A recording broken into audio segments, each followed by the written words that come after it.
Water rights in New Mexico, what you need to know and what you care about. It's really an important subject, and if you want to know more, stay tuned to this episode. The Den, powered by the Lyons Group, a show dedicated to exploring hot topics in real estate, local happenings, and industry trends. We're a small team of professionals approaching $400 million in sales and nearly 2,000 local transactions. You're listening to time-tested experts and industry leaders. Here's a refreshing look at real estate happenings and more. Welcome to The Den. Hello, everyone. Welcome back to The Den. And today we're going to be talking about water rights, what you should know as a seller, and truth be told, what you should be asking about as a buyer if you're purchasing a property with water rights. But before we get started, we are the Lyons Group and we're powering The Den, the podcast. I want to introduce some of my very best friends and partners of the Lyons Group. To my left, Paul, hand me the rock berry. Melissa, let's go Glasgow, Aspen, the ninja Groen, and Shannon, the boss, Martin Martinez. My name is Ben Lyons, and I'm your host today at The Den, and all things water rights. I mean, this is a hot topic in the area that we live in, obviously the Four Corners region, and specifically northern New Mexico. There's some uncertainty around water. I mean, it's a confusing topic, right? So there are things that we're going to discuss today that you're probably going to go, okay, I need more information about that. And of course, as professionals, we're always trying to learn and understand the rules and regulations around water rights because they vary from state to state. Paul, what are your thoughts there? I'm just going to say, first and foremost, we are not experts. Yeah. So anything that we say, don't hold us against us. This is the best of our knowledge. If you want to know more about water rights or to see if you have water rights or anything like that, go to the appropriate people. The New Mexico Water Department you have the state engineer and NASDAQ is really the authoritarian body for that. I would say information, get it from the source. We are the source of the source. So the state engineer's office. Yeah, absolutely. Thank you for that. So as a seller, Paul, if you have water rights or you think you have water rights, let's just say you don't know for certain, what should you do in that regard? Call the state engineer. Call the state engineer. So figure out what you have. I mean, that should be basic step number one. Right. And there are different, like if you have acreage and you irrigate it, that could be from numerous different things. You could have ditch irrigation. You could have a well. There are plenty of that. You need to know exactly how you get your water, who you're paying for your water, how much water you can use, all of those things. And those are definitely the state engineers. In a real estate transaction, all that should be found in your inspection period. And if you're a seller and you are advertising that you have water rights, you need to know what kind that you have, how that's going to convey. Yeah. So if you're a seller and you've been just using water all these years, but you really don't know what you have, I mean, your very first step is go down to the state engineer, have a conversation.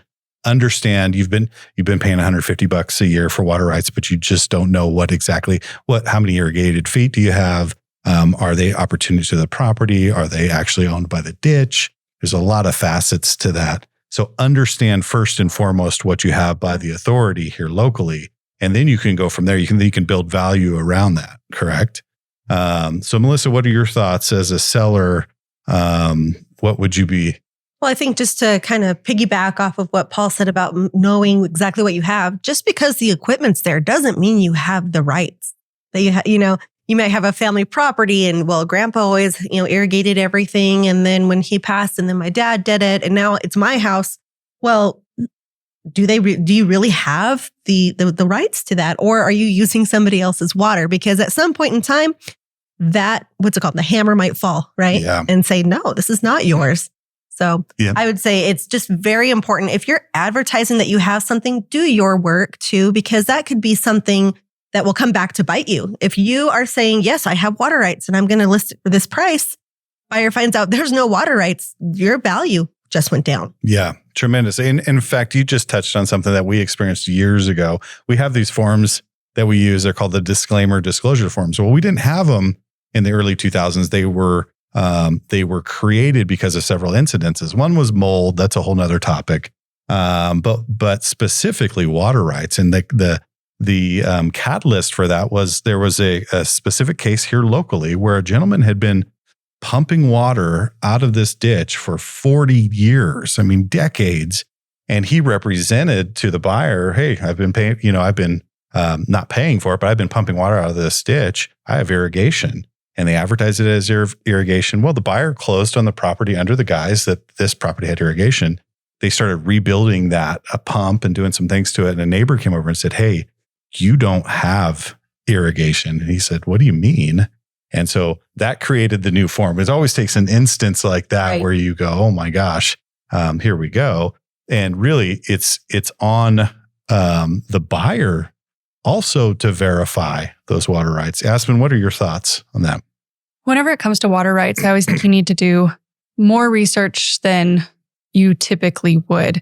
Water rights, especially in this high desert area, are so important. And even just because you're used to one way doesn't mean it's the same everywhere. Just going across the state line, 30 minutes away, they have a completely different system for how their water is determined. So whenever I'm listing a home in Colorado and they say they have water rights, I always want to know how far in line they are. Because if you're 10th in line and the river runs low, you're not getting water. So I think it's really important for buyers to know how often are you getting it? What are you actually getting? Not just what the rights are, especially in Colorado. And then as far as New Mexico or anywhere really, is it flowing stream? Is it lake access? What access do you actually have? Can you fish? Can you boat? Or do you just, can you just look at it? So Is it just pretty? Just access. Yeah. So I think the access is also really important. What you can and can't do. Talking to a water rights lawyer, the state engineer, Colorado Division of Water Resources, you have to talk to people who are really, really knowledgeable about your specific property because it varies so much dependent on where you are, even town to town, really. Yeah, absolutely. And you make a good point. I mean, there's a lot of different ditches that are operated independently. Mm-hmm. I mean, you have the Bloomfield irrigation ditch, you have the Halford ditch. You have all these different ditches. And some of those ditches retain the water rights in the ditch itself. Mm-hmm. And you, as someone who irrigates from that, access those, that you almost lease those water rights from the ditch. Mm-hmm. The ditch company is a co-op. So everyone kind of owns that, but at the same time, you don't have a specific share.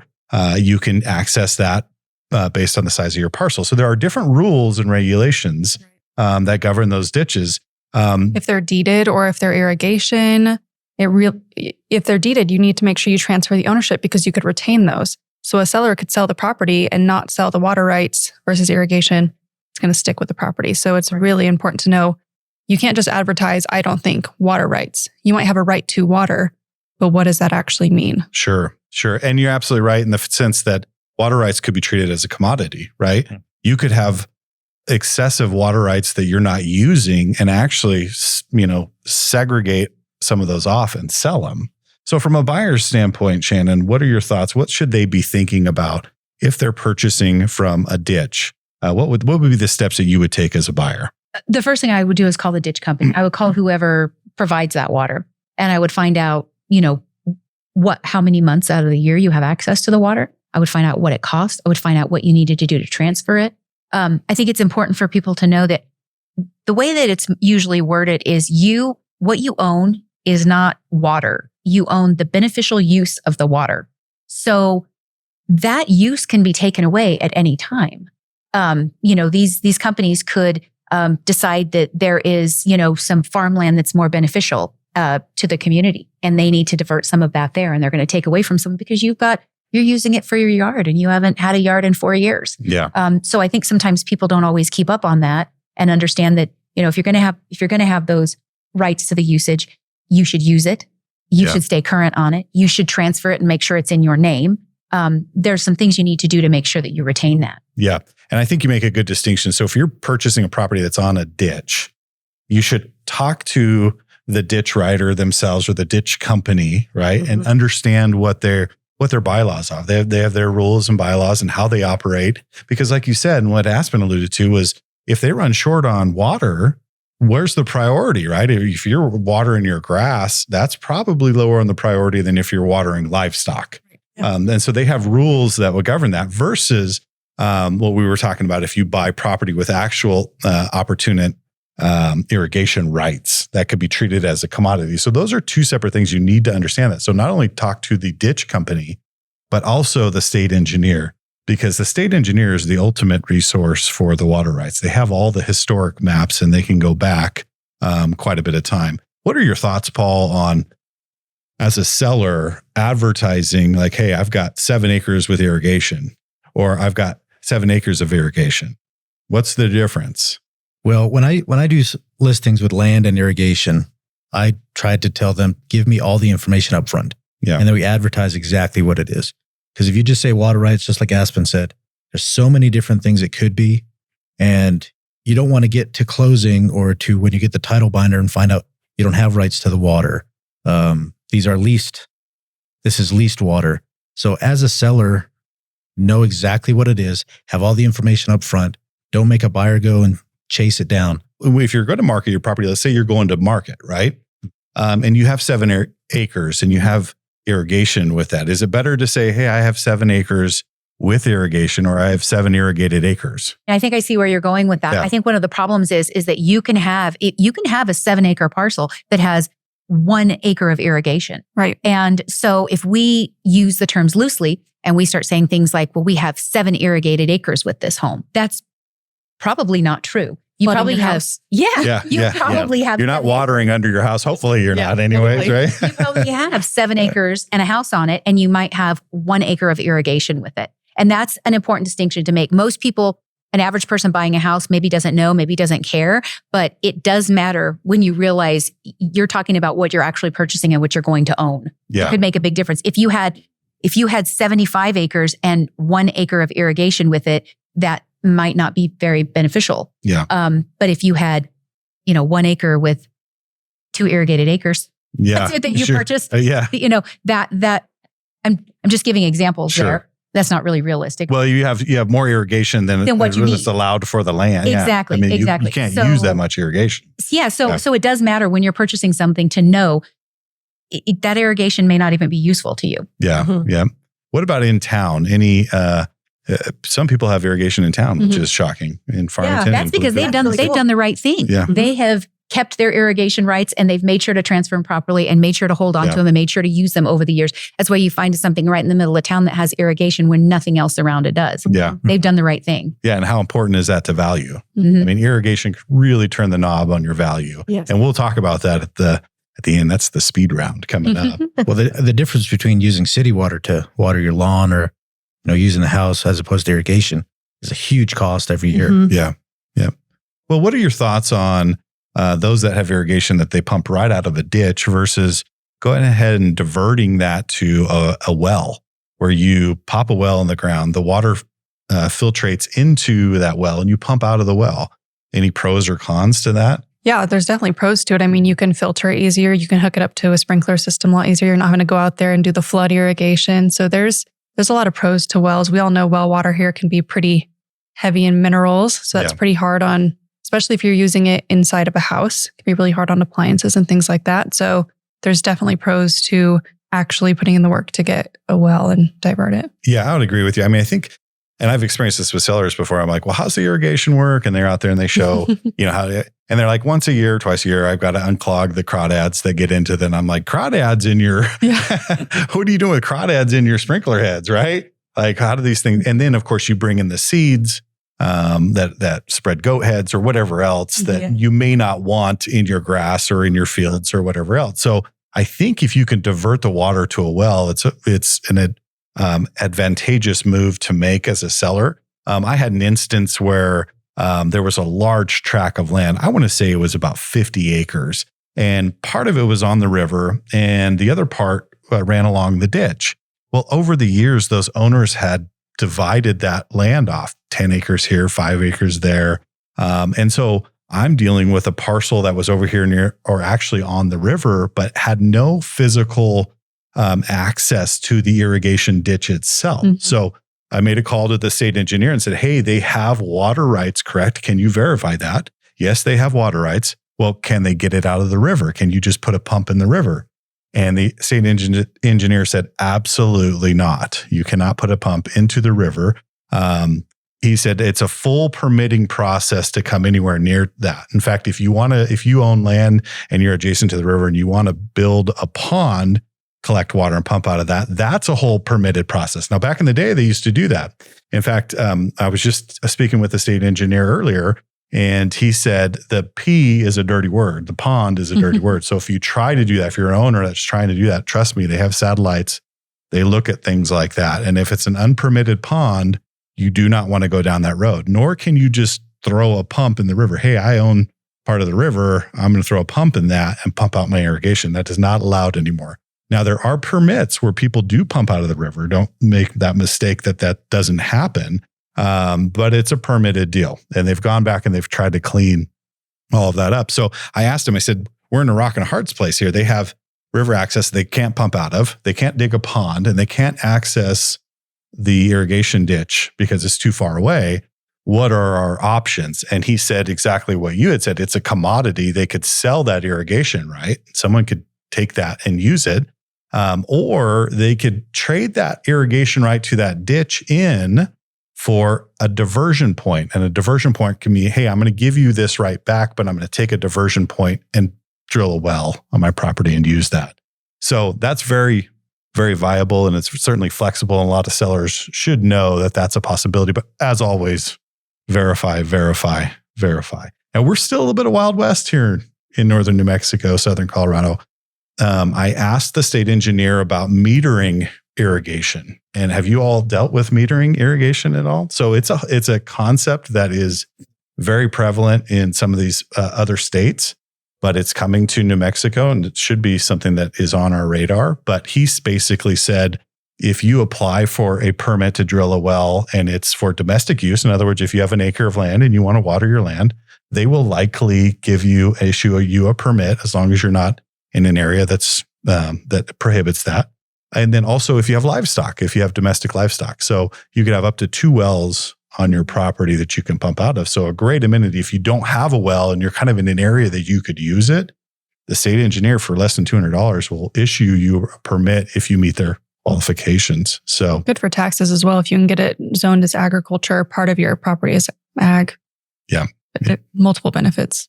Absolutely. What are some of the things that you would think a seller, if they do have irrigation, they haven't really used it yet, what would increase the value of their property? What should they be thinking or should be on their radar? Installing the irrigation equipment? Yeah, let's just start there. Yeah, see if the equipment is in working order. Yeah, get it functionable, underground if possible. I mean, that's a big upgrade to get irrigation because you have the big rollers, right? Yeah. But I mean, you've been out to properties before, Paul, where you go out there and you go, okay, you've got irrigation, but this is like a hodgepodge of... Or they're all lying in a pile by the fence. Yeah, no one knows, unless you're that's your vein. And that rusty stump under the bucket, that's where it comes in. That's where Yeah, I would say make sure, because inspections, when you have inspections, a buyer's home inspection does not ever include the irrigation, the sprinkler systems, anything like that. Mm-hmm. So if you're selling the property, it might not be a bad idea, especially if it's in warmer seasons, to have it ready to go just so you can show how it works, show that it all works. Mm-hmm. Then it is an asset that'll help you sell the house. Yeah. And on that note too, a well test. I've had a couple of properties in the last few years that they wanted a well test on it. Sure. Oh gosh, where do you even get that? You know? So if you're getting ready to list your property, you may as well start in getting some of that stuff done. Like we talked about doing a pre-inspection for your home. Yeah. Start getting on the ball with these kind of things that a buyer's likely going to ask for. Yeah. Yep. I would always get a well inspection. Yes. Always. Yeah. And I think they might be required by certain loan types. There is a distinction. Yeah. If you are using well water. For your potable water. Yeah. Yes. Then you have to have a potability test, especially with like VA, FHA. I don't know if conventional would require that.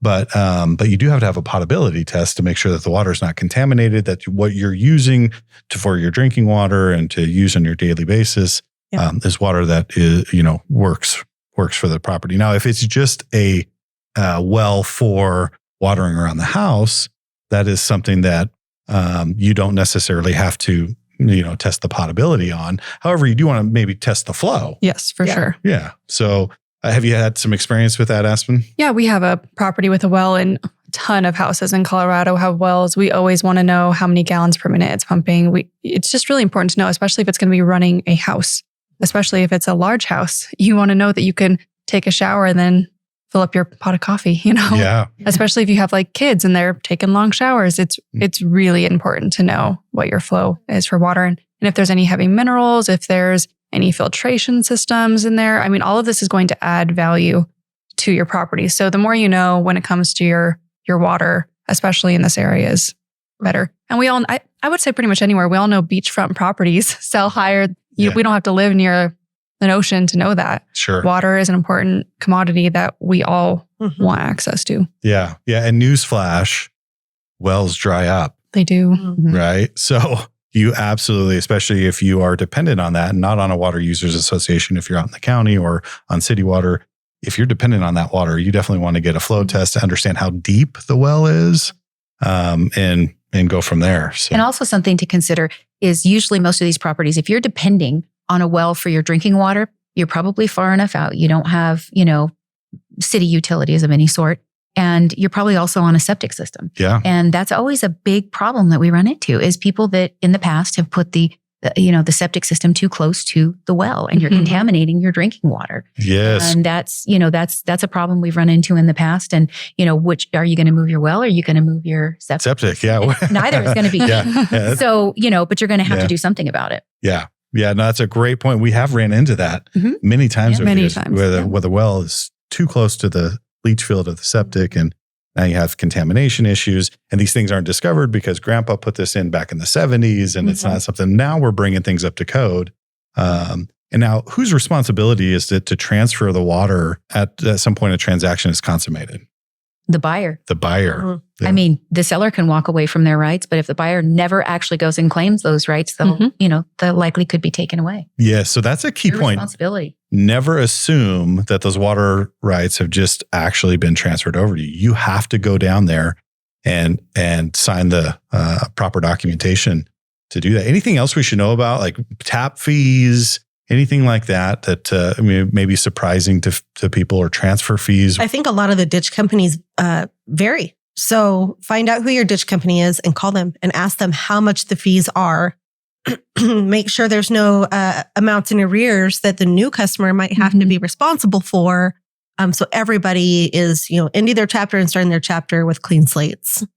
Excellent And point. while it's a buyer's responsibility, the seller's really, if you're listing your home and you have irrigation, you should be filling out how much is the transfer fee going to be? How often do you use it? You should be able to just give this. If you're using it often, I do think, even though it is a buyer's responsibility, the sellers should, it makes it seem like, oh, here it is. It's easy to use. Otherwise, people get nervous because they are so complicated, really. And that's a great point. I mean, the part of prepping the selling of your home should be to understand all of that and be as transparent. Ultimately, it's the buyer's responsibility. Right. Yeah. But a prudent seller should have that information available for a buyer to review and understand like Paul said this several times, understand during the due diligence period what they are purchasing and what they have and what they don't have. So great discussion today on water rights. We're going to wrap it up with the speed round.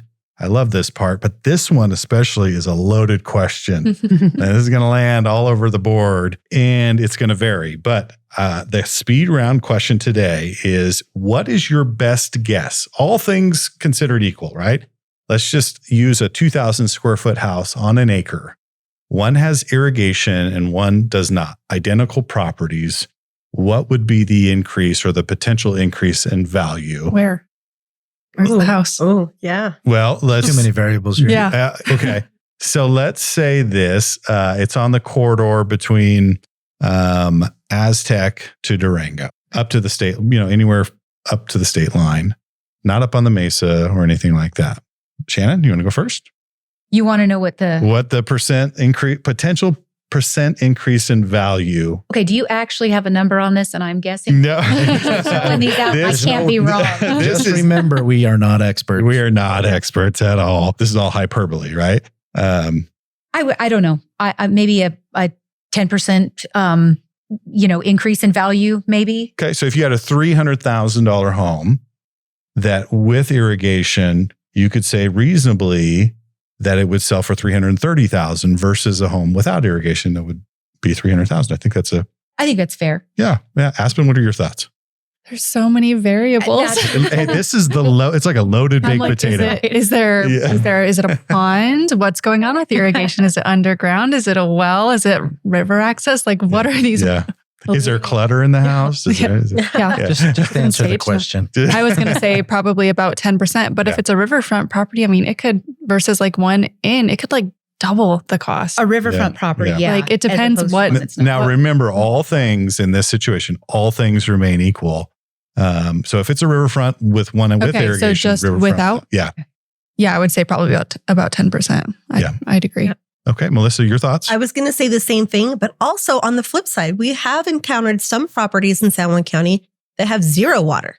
Mm-hmm. So if you're trying to sell a property at top dollar and you have to truck your water in for your Right. drinking water and for your animals and for any gardens, It could be a detriment. it's a detriment. Yeah. So you actually went the other way with that. Mhm. So yeah, It interesting point. happens. It could be a lot more than 10% It could be lower in Lower, value yeah. if you don't If- have water. If you're Absolutely. hauling water and you have Mhm. no access to water. Yeah. Okay, interesting point. Paul Berry, round us out here. I think, well, it depends on the buyer too. If the buyer's really looking for irrigation, they'll pay top dollar. If they want irrigation and there isn't, they're not going to give you full price. So I think, 10% is probably a great guess. Yeah. But there's so many variables in that. Water's a premium in this state. We're a dry state for the most part, and water is very valuable. Water's like gold, isn't it? Yep. So I'm going to round us out real quick, and then we're going to get to my favorite part of the podcast. But I do believe that it's going to increase your value 10% if you have water rights. Now, there is some caveats to that. That's just shooting from the hip a bit. But especially if you pipe that underground, you have a beautiful manicured yard. I mean, it could go up to 15 to 20%, depending on how well you use that. So sellers, owners, if you do not have water rights, or if you think you do, go investigate them, because it really could make a swing in value. And heck, if you're in an area that you could get a well to water, do that. It's a big amenity. So on to the next thing. This is my favorite part of the podcast. It's called the Lyons Pride. The Lyons Group powers this podcast, obviously, and we have a lot of pride in what we do. We take pride in our community and how we affect our community to the positive. And so we take some time every episode to highlight an individual that's out in the community doing something great. And this week, I would like to highlight none other than our fellow peer and Realtor of the Year, Stephanie Buffington with San Juan Realty. Yeah. All right. She did not, that is an award that you give or get, I should say, because you are awarded by your peers. It has nothing to do with production, although she does very well. But it is one thing that highlights how impactful she's been on the community. She always gives back to our community. So Stephanie, just want you to know we see you. We want to let you know we are proud of you. Continue to take steps in this community to make it better. And thank you for all you've done for San Juan County. So Yes, great job, Stephanie. wonderful job, Stephanie, and Realtor of the Year. So next episode, you want to stay tuned. We're going to be discussing the silent war. Oh, it sounds ominous. It's going to be a good discussion. We're going to talk about all things legislation that affect real estate. You do not want to miss that episode. If you like this video, like it, comment. We'd love to hear topics of interest. We'd love to discuss those. Please request a free buyer's or seller's guide. We're happy to send that to you. Go to sjcbroker.com and you can find all the information. Contact any one of us. We would love to work with you in any type of real estate capacity. So thank you for tuning in. Until the next time, we're here at The Den. Thank you for listening to The Den, powered by the Lyons Group. Hit the subscribe button to keep informed on real estate happenings. If you'd like to learn more about the Lyons Group, visit sjcbroker.com. Complex markets require complex strategies. The Lyons Group can give you a true advantage in any market. Whether you're buying or selling, residential or commercial, contact us directly at sjcbroker.com. We're time-tested experts with a client-first approach, and we'll see you next time in The Den.